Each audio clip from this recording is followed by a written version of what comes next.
Okay, so all I'll do today is we'll go over how to do the paper and then turn to, in our remaining time, more of the dead guys.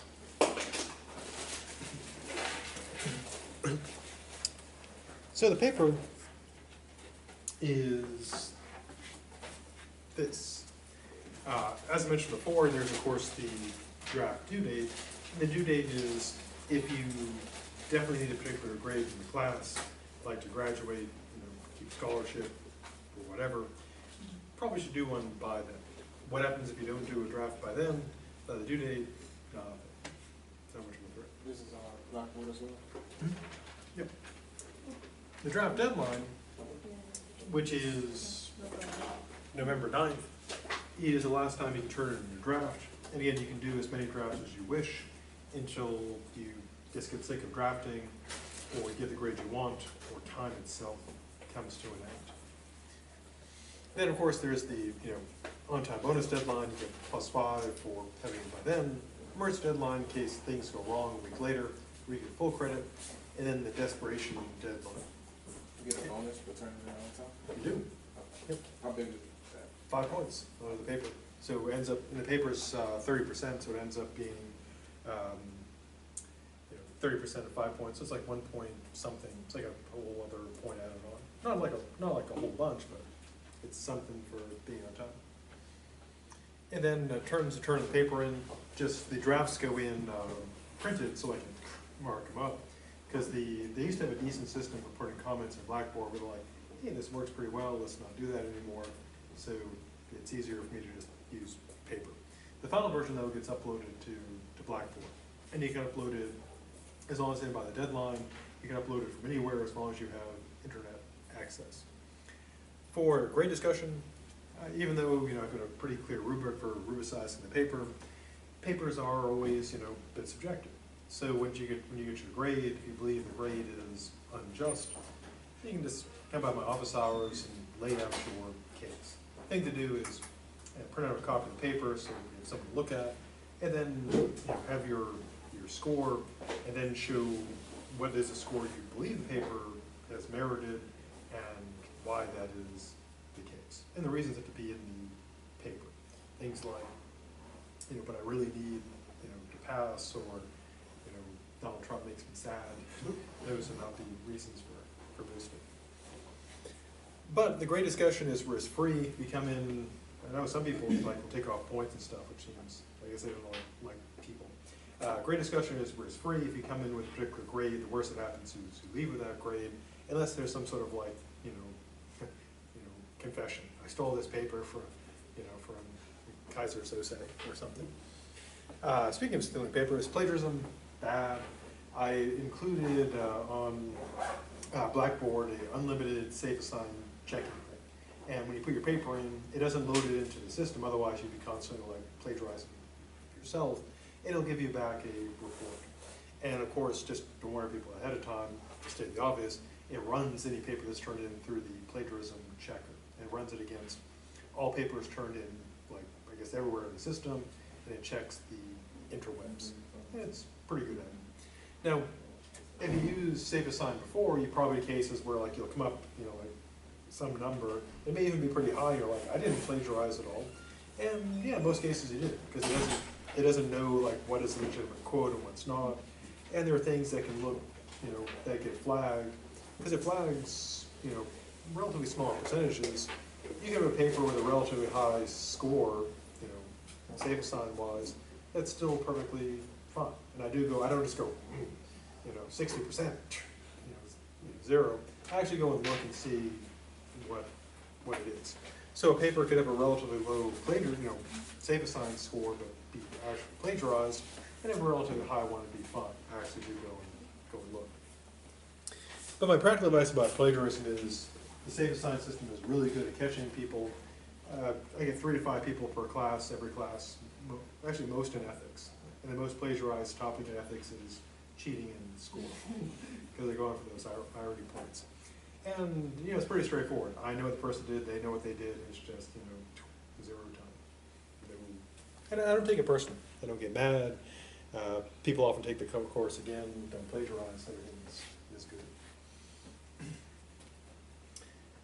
Now, in terms of how the paper works, it's a case-based paper. So what you do is this. The first step is you'll pick a case, a subject, something to write about. And if you go onto the blackboard, there's cases in there that you can pick from. Now, if you don't like those cases, and I'm not offended if you don't like those cases, you can create your own case.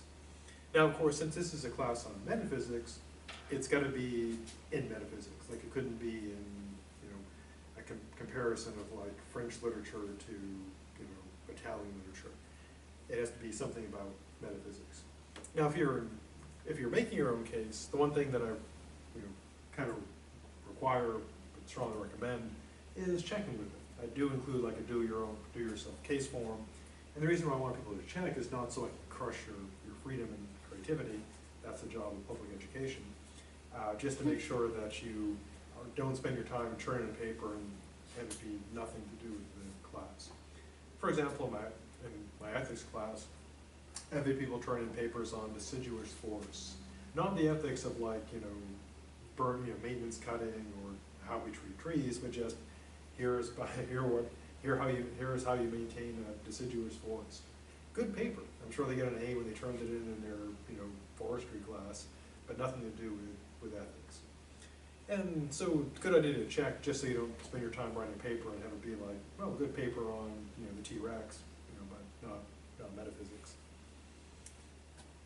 Now, once you pick an issue, the next thing to do is figure out what is your position on the issue that's being raised. Now, an issue is a point of conflict, a point of disagreement. So you need to have something where you can say whether or not, like whether this is true or not. For example, one of the cases in there is called Love Across a Possible Worlds, which was inspired, okay, I stole it from a Rick and Morty episode. And give this sort of imaginary scenario where you have a couple, they meet in school, fall in love, get married, go to work for a company that's developing, or create a company that's developing extra-dimensional portals. And the guy, they get it working, the guy decides to test it, hops through, and boom, it doesn't work. He's turned into a smoothie. And of course, he's traumatized but brilliant, so then she spends the next, several years trying to find a dimension where he is, where she jumps to the portal and gets killed, and then she plans, of course, just jump through and recontinue her relationship. And so the question would be, assuming she's able to do this, and she creates the portal, after her counterpart self gets turned into a smoothie, and she hops through, and as far as that person knows, she's his wife. She didn't die, and she just lives out the charade of being her. And so there's a variety of issues there. One issue there is the question of, in that case, does she love that person? Because her original husband is smoothie, well, cleaned up smoothie. Hopefully they cleaned up a lot during that time. And this is a very similar, but a totally new, different person.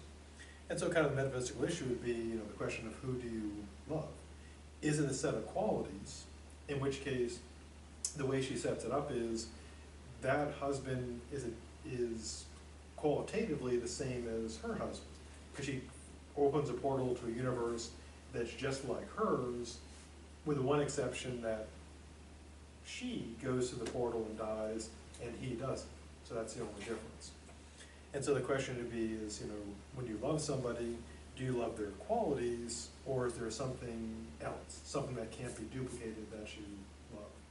And again, it's kind of it's clearly a sci-fi example, but it lays out the problem pretty clearly. Who is it that you love?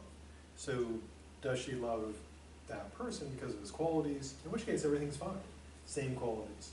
But if she loves like the person's soul or essence, something that can't be duplicated, then her love is a lie. And there's other, many others, other possible cases as well. Metaphysics is super rough.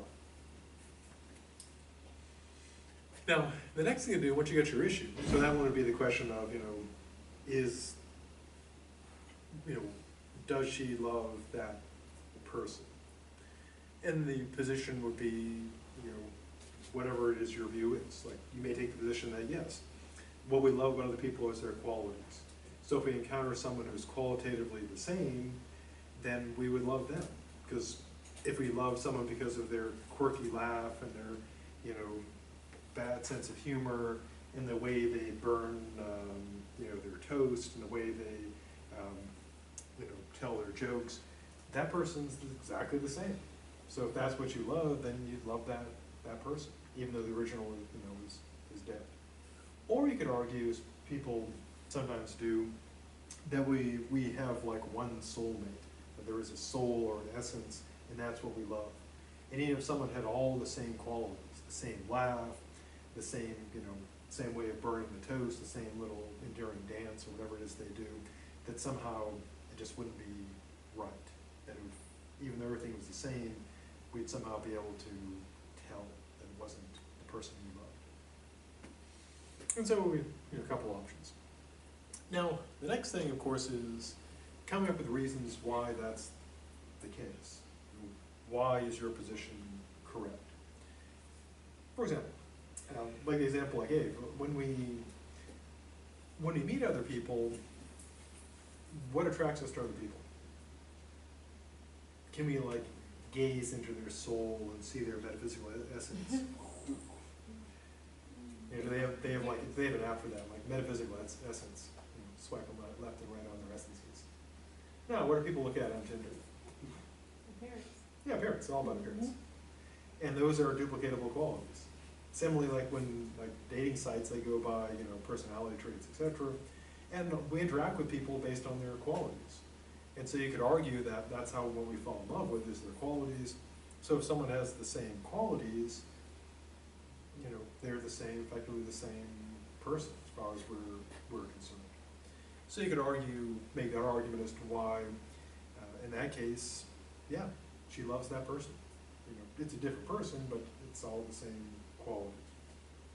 Now, of course, an opposing argument, next thing to consider is, what are some objections, against your view?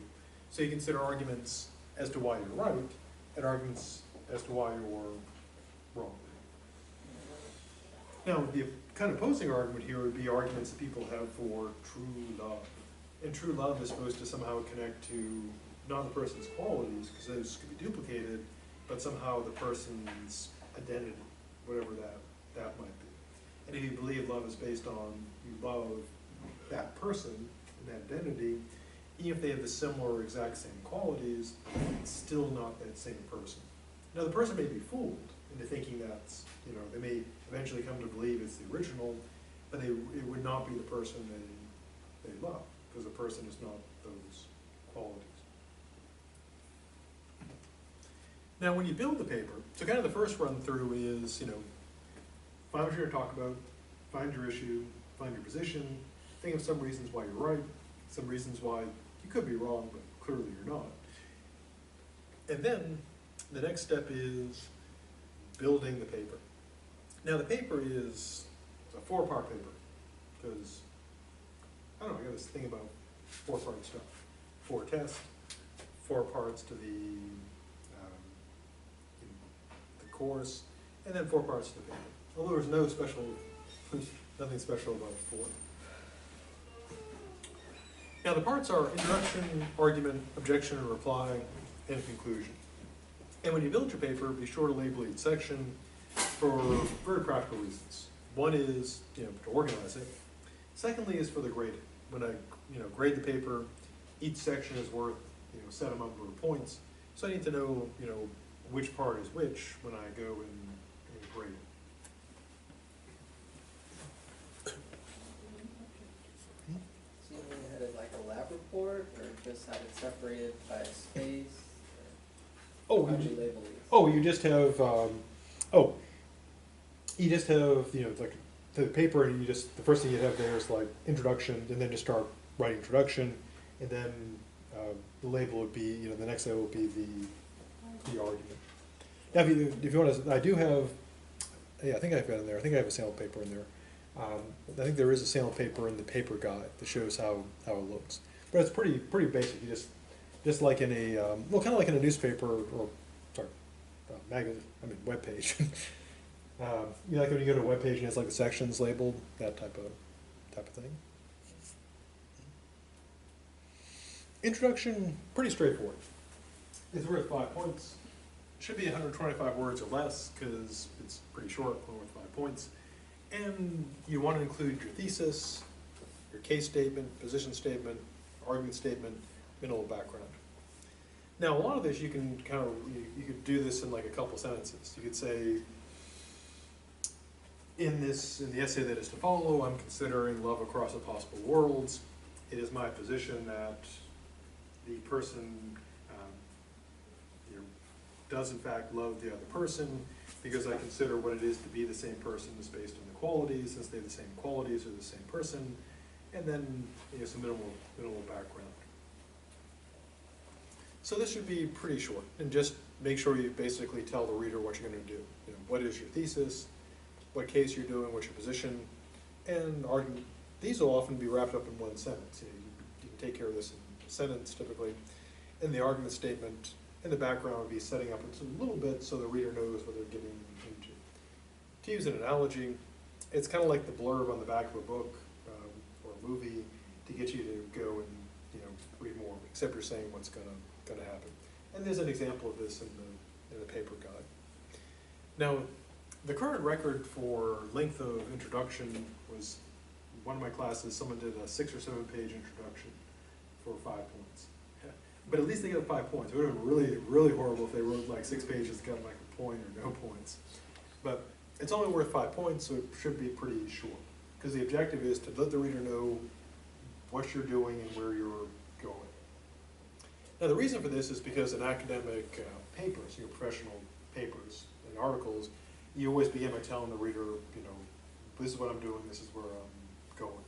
And it's also good whenever you're doing any sort of presentation or writing, telling your audience, this is what I'm doing, this is where I'm going.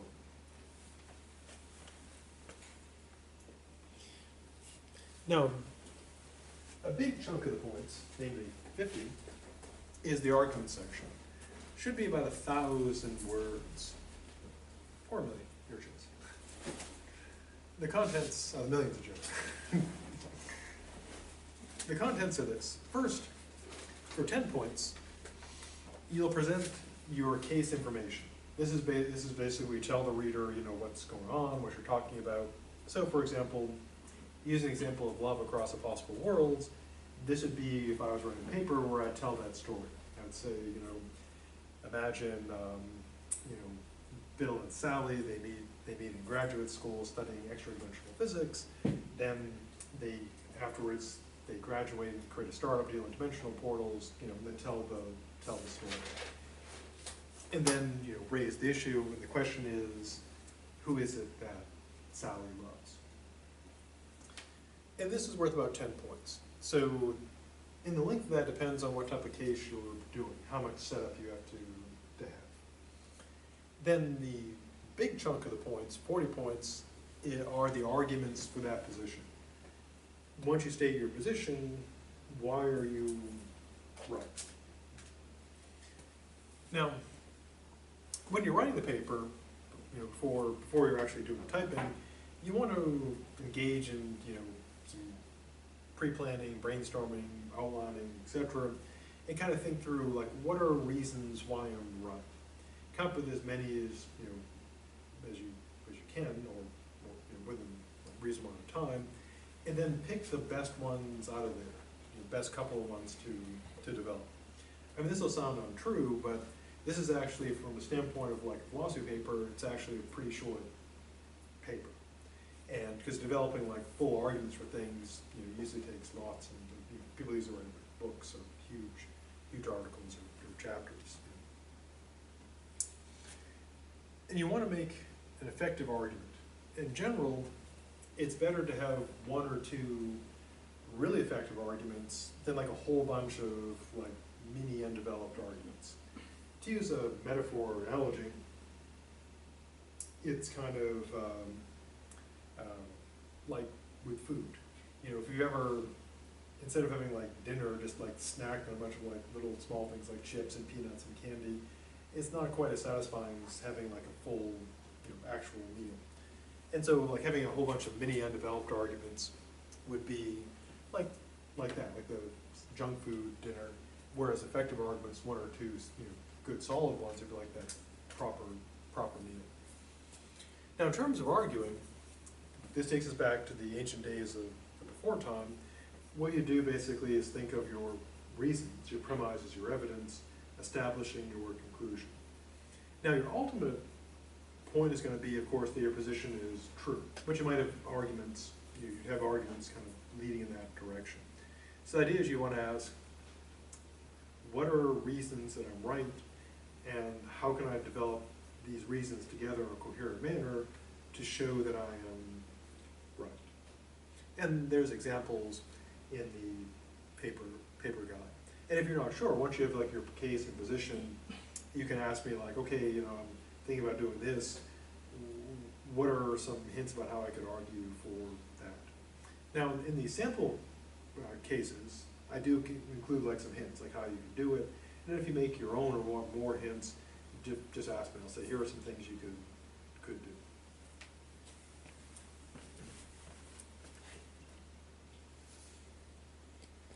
Now, the next thing, after you make your argument, the next thing is the objection and reply. We're at 40 points, so it's essentially, it's like a second argument section without the, you know, case information. Should be about 500 words plus, and what you need to do is the following. You have to raise at least one substantial, relevant objection against your position. So you're arguing against yourself. Now, people have asked me, like, what if my objection is better than my argument? The solution is easy, just switch. You know, make your objection your argument, make your argument your objection. Because the idea is the objection is supposed to be against your view, but it's supposed to be worse than your own arguments. If your objection is better than your arguments, then you want to switch those, because the objection then would be right or better. Now, once you raise the objection, then you reply to it. You show why the objection, although it has merit, fails to refute your position. Now, if you haven't hit your word count yet, the thing to do is raise another objection and reply to it. Now, again, you want to build an effective argument as an objection, but again, you don't want it better than your own arguments, because the idea is you want to be able to refute it. So what you're supposed to have an argument, just that, like a point that you're trying to get across in the paper as far as projecting your argument for the paper is concerned, or are you supposed to have like an actual argument inside the paper with two sides? Or is it just like one argument you're trying to push, and then you're just trying to like say like why and why not? You know, what are we looking at? Oh, in a way, you're right about all those things. Because what you're doing to go Or it's back. whatever we want. Oh, yeah, the pattern is basically, so first thing you'll do is you'll argue for your own position, like your real arguments, like what you're arguing for and why that position is correct. Then, what you'll do is you'll consider at least one substantial objection against your own view. So what you're doing is you're as you said, you're arguing like against yourself. But then, since your ultimate goal is, you know, to defend your position you think is the most plausible, you'll refute that objection. So yeah, so all the things that I see why you said it without. yeah, so yeah, you're doing all that stuff. Yes, you're arguing for your case, and then you're saying there are of course those who will disagree with me, and they might raise the following objection or problem from my view. Then you present it, then you'd say, although this is a reasonable concern or reasonable problem, they can be refuted in the following way, and then you refute it. Now, the reason why this is included is because, well, one, it's kind of standard practice in philosophy to always consider potential objections.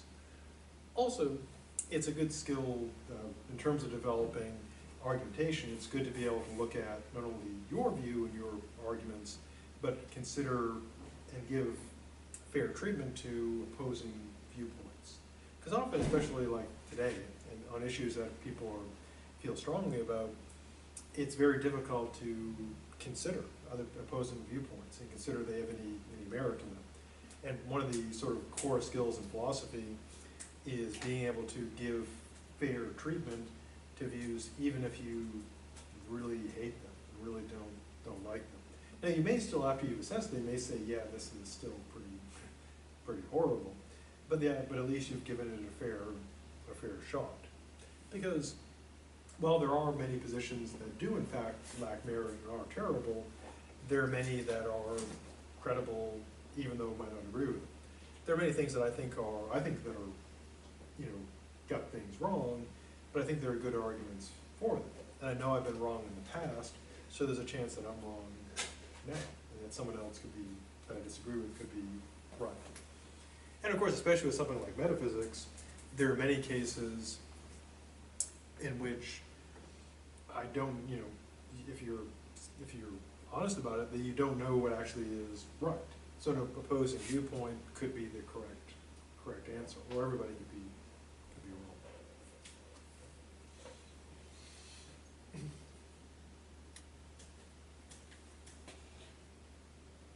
Okay, so objection, reply. So how is this graded? Well, I've got the rubrics all laid out here in great detail, but essentially the standards are these. Main thing to look at are this. For the argument section, there is, in the objection reply, there is the clarity and conciseness and organization of the presentation. So part of it is this, you know, the mechanics of writing. How clear is it? How well organized is it? How well presented is it? How concise is it? Secondly, of course, or also in here is, does it have the stuff that needs to have in there? You know, is the issue stated? Is the case information in there? Is the position there? Then there is the question of the quality of the arguments. Are the arguments that you give in support of your position, are they effective, well developed? Do they tie together to a coherent whole? And do you show how it impacts the overall issue? Then in the objection reply part, do you present a quality objection, a challenging objection, counter argument, and then effectively refute it? So an A paper, would do all this excellent stuff. A B paper does most of this, but it's got some flaws, so it's just good. Adequate does all this adequately, because it's adequate. And then of course heading into the D range, it would have some severe but not fatal problems. And then the failing one would have, well, actually failing is the biggest range, because it can range from just like turning in nothing to like having something that's like 59%, but just like really bad. So essentially, again, the way it's graded is not, did you like find the answer that I think is right, but quality of the writing, quality of argumentation, quality of presentation, the coherence, how well it's written, how well it's put together, how well it's argued. Could you use someone else to propose arguments for your thing, and would you cite them? Yes. Yeah, because you could find actual opponents. Because like if you're working a problem that's been worked on before, you can find actual oppositions to the view, and you can name them by name if you wish, if you want to cite them. Yeah, so many of the problems would have existing opponents. Now the paper is not intended to be a report, so it wouldn't be I'm reporting what this person said, but you could raise someone else's objection and then reply to it. The one thing you want to avoid doing though is just reporting on what other people have said.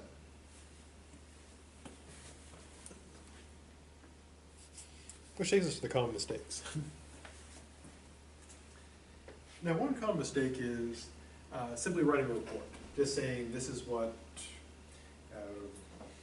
Plato said about universals, this is what Aristotle said as an objection, this is what you know, George Papineau said as a reply to Aristotle, and just report, just a report saying what people said about stuff.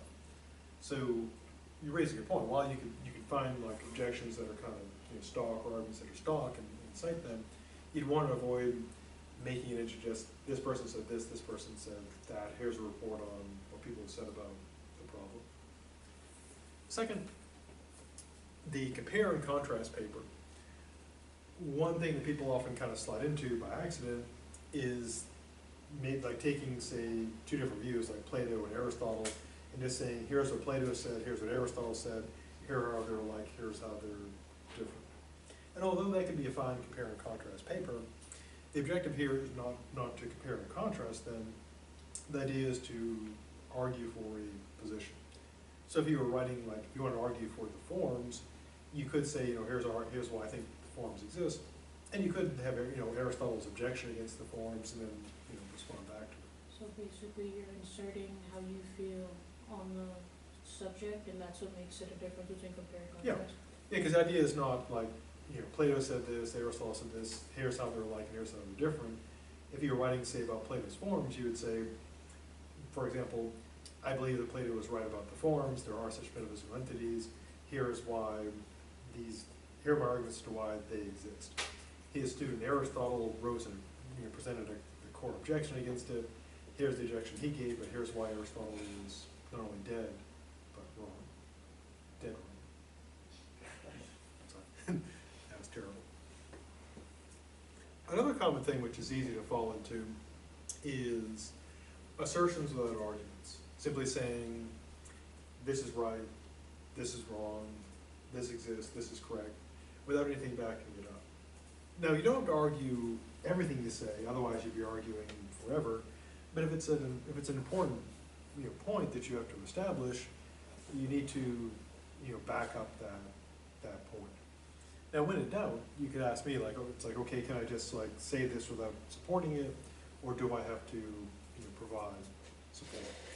Now, the most kind of obvious thing is your position on the issue. You just can't say I'm right without giving reasons. Oh, that should be metaphysical. Could be an argument in there, but not a metaphysical argument. Another common thing is having a topic that's just not metaphysics. Like I said, like turning a paper on trees, or heritage. Now, metaphysics is pretty broad, so you can probably find almost anything to write about in there. But just, as I mentioned, you're making your own case, you want to check with me to make sure, okay, that when you turn the paper in, it won't be like good paper on trees, or good paper on parroting, and of course plagiarism.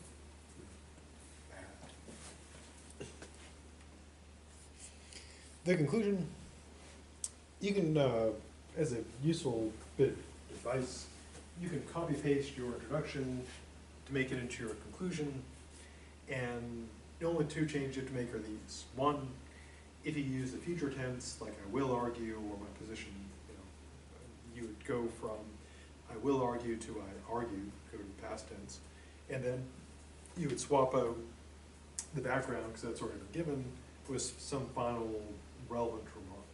It doesn't have to be that relevant, so there's not a really high bar there. And again, just like the introduction, 5 points, 125 words or less, and so you want to keep it pretty short, because it's only worth those 5 points. Now, if you haven't done a philosophy paper before, I would recommend draft, because it can go, actually any philosophy paper in general, because writing philosophy papers is, because they're argumentative, it's very different from an English paper. I've often had people who, they say, but I got an A on my English paper. I'll say, yeah, your English papers are great, but no arguments. And they're like, oh, okay. So if you haven't done a philosophy paper before, you need to get a particular grade in the class, like passing, draft, really good idea. Now, if you turn a draft in early, what I'll do is I won't handwrite, because that's terrible. I'll type out the comments, I'll put a number in the paper, and then type out the comments corresponding to the number and staple the sheet to the paper. Then we can go and look and see the comment.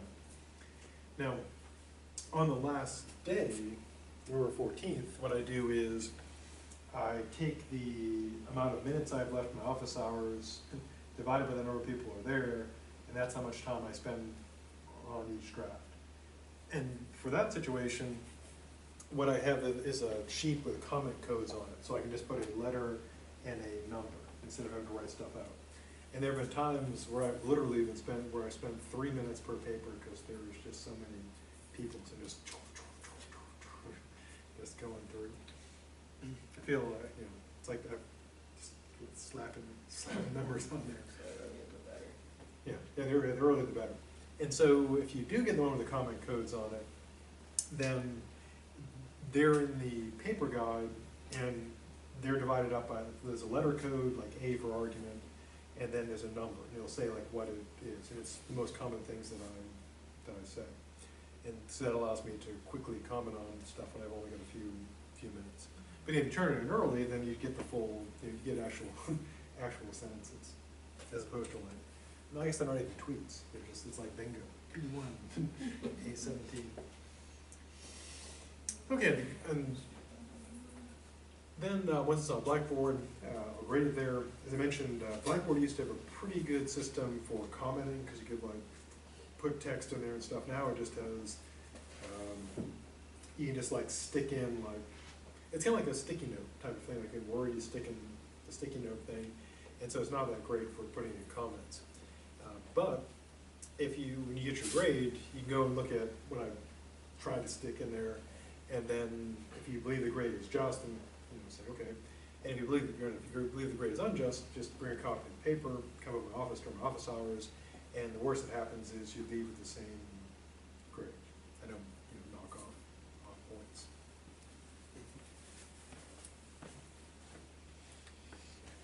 And then the inverse. Okay, before heading back to our brief in our remaining 13 minutes, anything about the paper that needs any more paper stuff? You pretty much covered it. Online too, just in case we have any questions, probably can go back to the instructions that you have there, probably answer. Yep, and if you have questions that aren't answered there, just you can email me or ask me. Is that the whole thing right there, or is there like another set of instructions with that, or was that all of it right there? Oh, there's everything. Yeah, it's all in one thing. The paper guide. That one was already there, or something else? Oh no, there's the PowerPoint slide, but there's also a much more detailed, List of yeah, instructions. PDF, a full PDF. Writing out all the stuff. So there were 2 topics, I believe, that we can choose from. Like, is it possible to make those like subtopics, or I don't know, like, will we need to like come to you if we want to do a different one? Yeah, there should be a bunch of cases in there, and then if you don't want to do any of the ones that I have there as the cases, yeah, you can just ask me. You don't have to. If you just want to send me an email saying I'd like to do this, or ask me in person, that's fine. And again, the main reason why I have people check is just so it's on metaphysics and not something that's not. This is for the first paper, or is it all of them? Oh, just one paper. Yep. No, I mean, like, throughout the whole, like, semester, like, you have more than one paper, are all the papers like that? Oh, it's just one, because it's it's like a 2001 One paper. paper for the whole semester? Yep. Okay, gotcha. You can do more if you like. You'll give me extra credit? I didn't say that. Send us some good extra paper. You suggested the extra paper. Okay, so now we turn back to the stuff. Now our next group are the folks known as the pluralist, because grouping them. Now, one of their motivations was the various problems there was with monism. That it seemed kind of, as we saw, Thales said it's all water, and people raise questions like, well then how does water become all this other stuff? So one implication of monism is the problem of getting the many from the one. And so what some other philosophers did was, instead of having just like one thing, like the apeiron or fire or water or Cheetos is the basis of reality. Cheeto thing's made up. Cheeto is probably a thing. is that the pluralist view is, as the name implies, there's not just one basic thing, there's many. One of these was a fellow named Empedocles, 495 to 435, and he believed that there was no absolute creation or destruction, there was merely relative change. So being a pluralist, what was he pluralizing about? Well, he's the guy that laid out what we now consider the four, basic elements. Like in The Last Airbender. Watch the Nickelodeon version, don't see the movie, the live action. You would regret it. Earth, air, fire, and of course, water. And as he saw it, these things would combine together to form various things. So, all ingredients would be, if you listed, every ingredient box, that's stuff in it. But he believed it to be in different proportions, like, 2 parts earth to 1 part, like water, and everything would be built out of those components. Now, obviously, this had a lasting influence because we still talk about the elements today, the 4 elements. And during the Middle Ages, this was like a big chunk of the sciences. Now, we do see here sort of the first stirrings of what we now consider, modern chemistry. Because, yeah, true, he's just got 4 elements, but now, of course, we have the periodic table of the elements, and we have a lot more, but the basic idea is the same. The original table was just, 4, and now we've got lots. But that conceptual notion that you have basic stuff that makes up the other stuff still persists to this day. And we still use the term elements.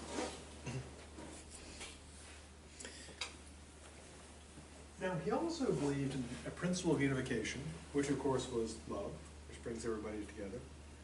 And then, of course, a principle of individuation, which separated things, which of course is the principle of strife. So you see within his metaphysical view, what seems like perhaps some, feeling and intentionality. Now, he believes that this change, what's going on, is between complete unity, love, total love, everything unified, and strife, total separation. Now, one view, or one matter that comes up, in politics, philosophy, etc., is the question of whether things are getting worse or better. We hear sometimes like the talk of the arc of justice, trending a certain way. But then, of course, we have all these dystopian stories that are all the rage. And since there have been people have kind of wondered, is the ultimate arc sort of like bad or good? Well, Empedocles, his view is that things are becoming worse. So things are in a decline. And perhaps, things would come to, things would just keep getting worse and worse. Now, again, that view is not uncommon. For example, to move into like politics or myths and legends, there's often a view of there was once a past golden age, and everything now is like things are decaying from that. Things are getting worse and worse. And people often talk about trying to get back to that age, a time that never was. Now, like Thales and other, like others before him, he talked about there being like deities and things and moving like quicksilver. Now, again, the experts on Empedocles don't think he really thought they were like little gods running around and things, but it seems to be sort of like a material force, that there was actually a purpose there. So he brings us this notion of the elements, but it also brings us the idea that it's just getting worse. The universe is not aging like a fine wine, it's aging like a fine carton of milk. A good vintage. Ah yes, 1973, a good year for milk.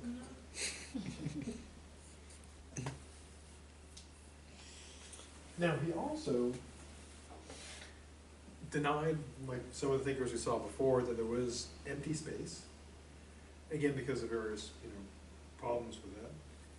He also developed the first known theory that we know about, theory of sense perception, thus getting the beginnings of the theory of knowledge and how the senses work, and also laid out a theory of evolution as well.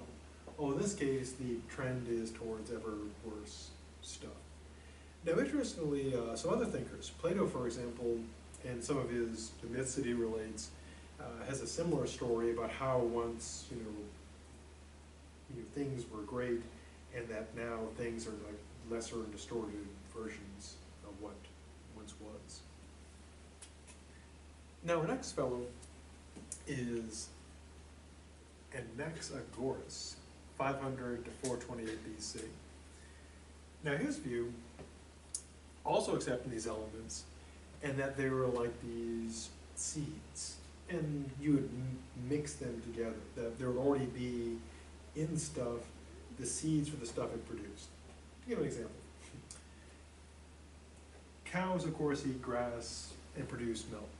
So a reason was there must already be the seeds of milk in the grass, just so the cow somehow extracts them. Now, on one hand, is he right? In a way, is the milk already in the grass? You just got to process it through a cow. Yeah, in a way, I mean, a cow is like a milk-making, organism, because the material components for the milk are in the grass. The cow's not creating out of nothing. Some ways, kind of right. On the other hand, being less charitable, is there like milk in the grass? No, there's not. So he's kind of right and kind of not right. But in a way, it is. He is right that the material has to be in there. What is needed, the stuff that's needed to make the milk. Same for other stuff.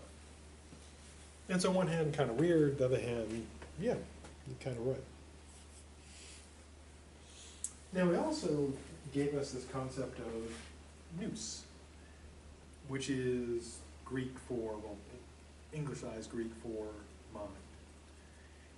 For him, and we see here, stuff that's later stolen by, or borrowed by Plato and Aristotle, that mind, and this is why it's a pluralist, because it's got mind in there as well, is a source of motion, which we'll see later developed by our good dead friend Aristotle, then our good dead friend Thomas Aquinas, and it provides a principle of order. Now, the Greeks, generally, people like Aristotle and others, generally didn't believe in a created world. They believed that it had been, always had been. And so, Anaxagoras believes that the mind didn't create the world. Now, he does seem to think that the mind is not like a separate kind, but rather a form of rarefied matter. Later on, our good dead friend Tommy Hobbes, he is a materialist, as we'll see to his dad, so he was a materialist, and he believes that if there is like a God, it must be like a material God, made of like some sort of fine matter. And so you do get the beginnings, the questions like what makes up the mind? Is it material? And if it is, what type of stuff? And for some reason, people often who accept the material mind, at least in the past, do want to make it into sort of like a very fine sort of matter, for whatever reason. Now, so why was it important? Well, this would actually be a pretty good t-shirt. They put our t-shirt, Inspirational Failure. He failed, but he inspired later thinkers. So that's good. Also, of course, this notion of nous, the idea of mind later gets developed, still being developed today. So fairly important and very dead.